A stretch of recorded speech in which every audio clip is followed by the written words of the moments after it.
សួស្តីបងប្អូនទាំងអស់គ្នាបាទនៅពេលនេះយើងរៀនពាក្យសម្រាប់ត្រៀមប្រឡង topic មួយបាទគឺពាក្យលេខ4ដល់លេខ6តោះអញ្ចឹងឥឡូវនេះយើងនឹងមើលជាមួយគ្នាម្ដងមកពាក្យជាមួយនឹងគ្នាតើពាក្យលេខ4 khamki តើយើងអាន khamki ដែលយើងបកប្រែថាផ្ដាសាយផ្ដាសាយតើឥឡូវយើងមើលឧទាហរណ៍ជាមួយនឹងគ្នា요즘 감기가 유행이에요តើ 감기가 유행이에요 តើពាក្យ 유행 នៅកន្លែងនេះ 유행이에요 유행이다 បាទគឺតើ 유행 បកប្រែថាពេញនិយមបាទតើពេលណាគេនិយាយ 감기가 유행이에요 មានន័យថាចេះមានន័យថាមានអ្នកការផ្ដាសាយច្រើនបាទតើ 요즘 감기가 유행이에요 មានន័យថាសប្តាហ៍ថ្ងៃនេះមានអ្នកកើតផ្ដាសាយច្រើនណាស់អញ្ចឹងហើយសូមប្រយ័ត្នជំងឺផ្ដាសាយតើ 감기가 유행이에요 តើពាក្យទី2បាទទី2លេខ5គឺ 감동តើ 감동 នៅកន្លែងនេះមានថាអ្វីមួយដែលធ្វើឲ្យយើងរំភើបចិត្តអ្វីដែលប៉ះពាល់ចិត្តរបស់យើងអានេះយើងប្រើពាក្យ 감동 ហើយបាទមានន័យថាឧបមាថាឥឡូវយើងមើលកនឬមួយក៏ពាក្យសម្ដីឯណាម្នាក់ដែលធ្វើឲ្យយើងមានការរំភើបមានអារម្មណ៍រំភើបមានអារម្មណ៍នៅក្នុងចិត្តប៉ះពាល់ដួងចិត្តរបស់យើងហ្នឹងគឺពាក្យថា 감동តើ 공연을 보고 많은 감동을 받았어요 공연을 보고 많은 감동을 받았어요តើនៅកន្លែងនេះ 공연을 보고 តើ 보고 មកពាក្យ 보다 បូកជាមួយនឹង co បាទមើលហើយបាទមើលហើយតើមើលការសម្ដែងហើយយ៉ាងម៉េចដែរ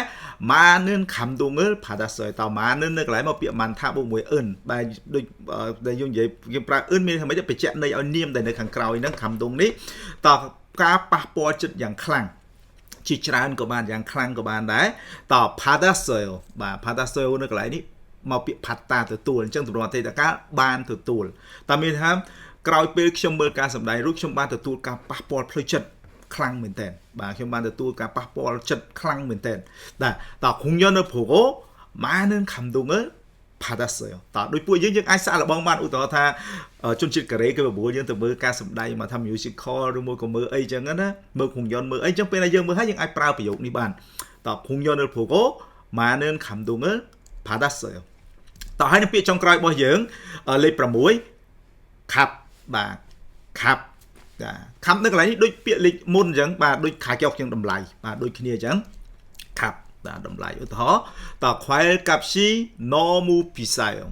តើ 과일 값이 តើនៅកន្លែងនេះពេលណាមានខាប់មានពីរព្យាអញ្ចឹងបន្ទាប់មកនៅភ្លាបញ្ចប់របស់វា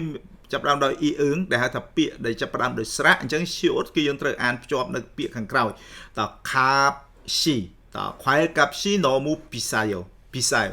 តើ 비싸요 នៅកន្លែងមកកិរិយាសព្ទដើមមួយ 비싸다 បូកមួយទម្រង់ a o yo yo តើថ្លៃតើថ្លៃណាស់តើគេថាមិនទេតម្លៃផ្លែឈើថ្លៃណាស់តើ 과일 값이 너무 비싸요 បាទតើអញ្ចឹងដូចនេះថ្ងៃនេះយើងរៀនបាន3ពាក្យអញ្ចឹងយើងនឹងមើលឡើងវិញជាមួយនឹងគ្នាបាទពាក្យលេខ4 khamki បកប្រែថាផ្ដាសាយទី2 감동 បាទការប៉ះពាល់ចិត្តហើយនឹងទី3កាប់ខាក់អត់មិនកាប់ទេខាប់បាទដែលយើងបកប្រែថា